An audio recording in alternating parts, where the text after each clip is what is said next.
And unfortunately, the press doesn't even cover it. You know, we've made some fantastic deals, like with Japan. For farmers, we have a tremendous trade deal with Japan, and that doesn't get covered because you waste your time on nonsense.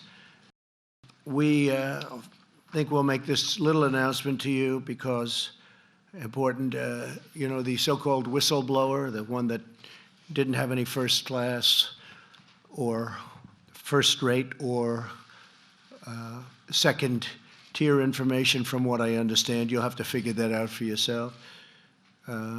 But I've spoken with Leader Kevin McCarthy and the Republicans, many of them, and we were going to do this anyway, but I've informed them, all of the House members, that I fully support transparency on the so-called whistleblower information, even though it was supposedly secondhand information, which is sort of interesting. And other things have come out about the whistleblower that are also maybe even more interesting. But also insist on transparency from Joe Biden and his son Hunter on the millions of dollars that have been quickly and easily taken out of Ukraine and China. Millions of dollars, millions and millions of dollars taken out very rapidly while he was vice president. And I think they should have transparency for that. The press was asking questions of the president of Ukraine, and he said no pressure. I used the word pressure. I think he used the word push, but he meant pressure, but it's the same thing. No push, no pressure, no nothing. It's all a hoax, folks. It's all a big hoax. And the sad thing about this hoax is that we work so hard with all of these countries, and I mean really hard. I've been up from early in the morning till late in the evening and meeting with different countries, all for the good of our country, and the press doesn't even cover all of this. The Amazon Washington Post just put out a fake article that acting director of national intelligence, Joseph Maguire, who I've gotten to know, and he's a tough cookie, and I was surprised, I was shocked to hear this, was going to quit, blaming the White House for something that they wouldn't let him talk openly, freely. And I was shocked because I know Joe, and he's tough guy. And I was really surprised to hear he was going to quit. Before I could even either talk to him or talk to anybody else, he put out a statement. I didn't speak to Joe yet. But he said, at no time have I considered resigning my position. In other words, the story in the Washington Post was a fake. At no time have I considered resigning my position since assuming this role on August 16th, 2019. I have never quit anything in my life, and I am not going to start now.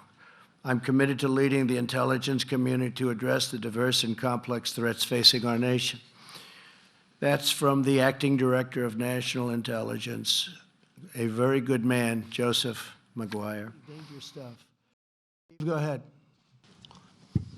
Thank you, sir. You had expressed some concerns about the precedent of releasing the transcript. Yeah, I don't Why like did you go ahead and do it? Because I was getting such fake news, and I just thought it would be better. And now they're asking for the first phone conversation, and I'll release that too if it's important to you. But they're asking for, because I had a conversation previous on a previous election plateau that he had hit. The current president hit a couple of different plateaus, and I spoke to him previous to the call that we released, which was a very innocent call, very, very innocent, very nice call. And as he said, I wasn't pushed, meaning pressured. He wasn't pressured at all. But I don't like the concept of releasing calls, because when a president or a prime minister or a king or a queen calls the United States, you don't like to say, gee, we're going to release your call to the fake news media, and they're going to make you look like a fool. What happens is it's hard to do business that way. You want to have people feel comfortable. So I hated it, but you folks were saying such lies, such horrible things about a call that was so innocent and so nice. In fact, Lindsey Graham said to me when he read it, it was very interesting. He's a good man. He's a smart man. He said, I can't believe it. I never knew you could be this really nice to a person. He said, I cannot believe it. You were so nice. I didn't think you had that in you to be so nice. I was nice. I'm nice to a lot of people. People don't understand that. But I was. But he was shocked that it was such a nice call. And he said, there is nothing here. And all fair people say the same thing.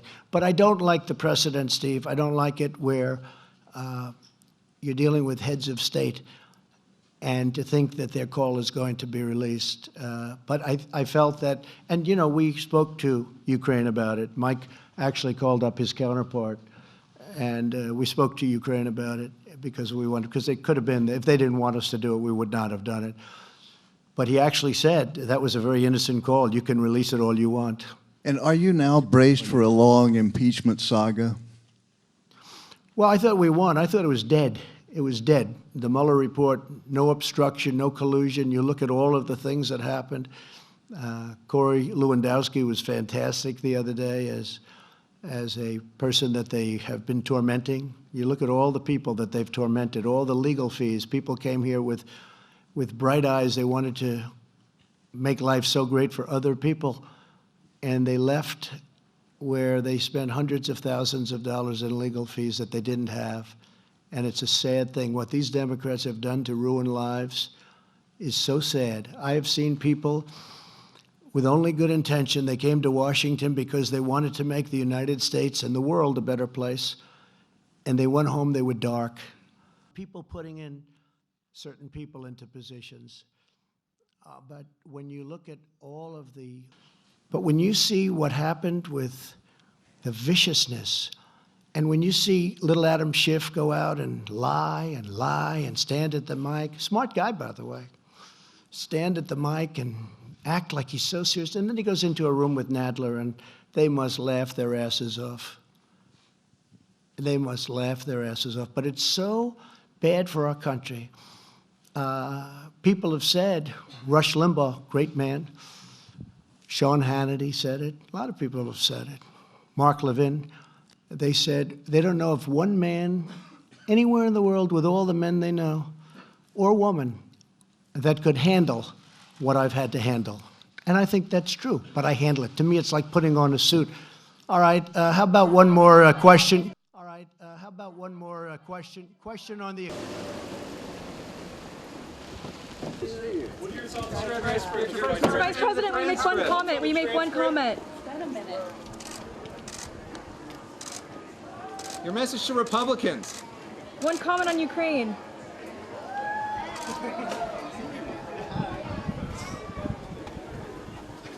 All right, thank you. Mr. Vice President, your thoughts on the transcript. Just one Your thoughts statement. on the transcript. Your thoughts One on statement. healthcare. Do you now support impeachment? Your thoughts on the weather. The weather's good. Just one statement. Your Transcripts are very revealing. What does it Do you now reveal to support you? impeachment? Please be careful.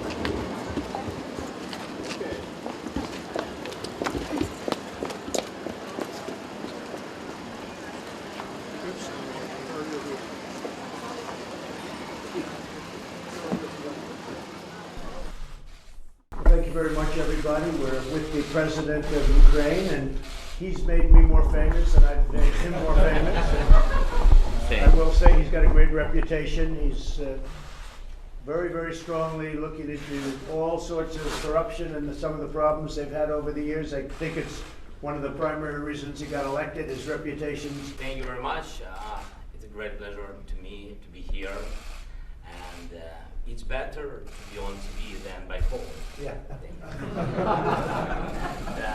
I think you read everything. So I think you read text. I'm sorry, but I don't want to be involved to democratic, open elections of USA. No, you heard that we had, I think, good phone call. It was normal. We spoke about many things, and so I think, and you read it, that nobody pushed me. Yes. In other words, no pressure. No, I want him to do whatever he can. This was not his fault. He wasn't there. He's just been here recently. but whatever he can do in terms of corruption, because the corruption's massive, I think that's a horrible thing. I think it's a horrible thing, but I'm going far beyond that. I know the president, and I've read a lot about Ukraine, I've read a lot about a lot of countries. He wants to stop corruption. He was elected, I think, #1 on the basis of stopping corruption. I mean that we have independent country and independent general security. I can't push anyone, you know. That's it. That is the question. That is the answer. So I didn't call somebody or the new general security. I didn't ask him. I didn't push him. That's it.